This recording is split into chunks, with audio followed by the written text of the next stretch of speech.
আসসালামু আলাইকুম রহমতুল্লাহি ওবরাকাতুহু।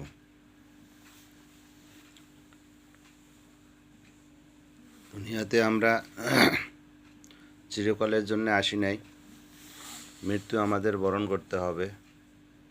কুল্লু নাফসিন যায়িকাতুল মউত। মহান আল্লাহ বলেন, প্রত্যেক প্রাণীকেই তার মৃত্যুর স্বাদ গ্রহণ করতে হবে। দুনিয়াতে আমরা ক্ষণস্থায়ী জীবনযাপনের জন্য এসেছি, কিছুক্ষণের অতিথি মাত্র। তো এই ক্ষণস্থায়ী জীবনে আল্লাহ তাআলা আমাদেরকে পাঠাইছেন পরীক্ষা করার জন্যে।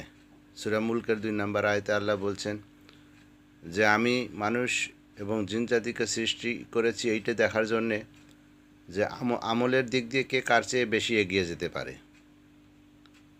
সুবহানাল্লাহ। তো বর্তমান যে অবস্থা, কিয়ামত অতি সন্নিকটে, মানুষ মৃত্যুর কথা ভুলে গেছে, মৃত্যুকে আমরা স্মরণ করি না।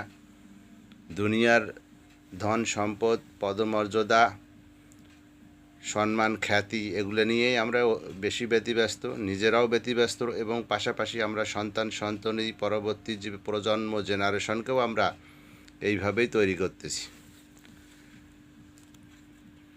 তো ক্ষণস্থায়ী জীবনের অতিথি হয়ে এত আয়োজন, এটা আমাদের জন্য কোনো ক্রমেই কল্যাণকর নয়। রসুল সাল্লাল্লাহু আলাইহি সাল্লাম বলেছেন যে তুমি দুনিয়াতে একজন আগত মুসাফির মাত্র।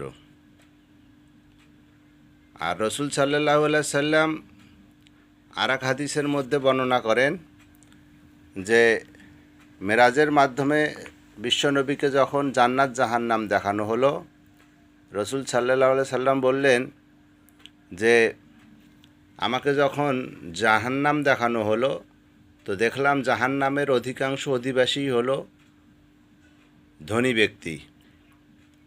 আমাকে যখন জান্নাত দেখানো হলো, জান্নাতের অধিকাংশ অধিবাসী হচ্ছে গরিব। তো সেক্ষেত্রে আমরা যারা ধন সম্পদের পিছনে ছুটতেছি, দুনিয়া নিয়ে ব্যস্ত হয়ে আছি, এবং পাশাপাশি আমরা পরকালের কথা ভুলে গেছি, কিয়ামতের কথা ভুলে গেছি, পুনরুত্থান দিবসের কথা ভুলে গেছি। নিঃসন্দেহে এটা আমরা নিজের জীবনকে ধ্বংস করতেছি, দুনিয়া পরকাল ধ্বংস করতেছি, এবং পাশাপাশি আমরা পরবর্তী যে প্রজন্ম জেনারেশনকে আমরা ধ্বংস করতেছি। মহান রাব্বুল আলামিন পবিত্র কোরআন মাজিদের মধ্যে ইরশাদ করেন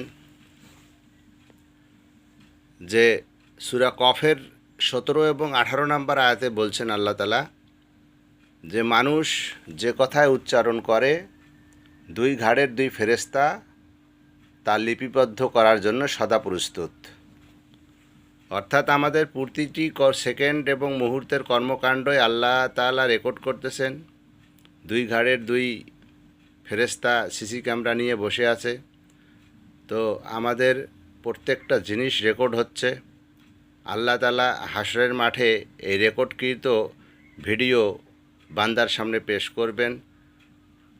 আর সূরা ইয়াসিনের 65 নম্বর আয়াতে আল্লাহ বলছেন যে তোমরা সেই দিনকে ভয় করো যেই দিন তোমাদের মুখে তালা লাগিয়ে দেওয়া হবে, আর তোমাদের হাত পা তোমাদের কৃতকর্মের, পার্থিব জীবনের কৃতকর্মের সাক্ষী দিবে।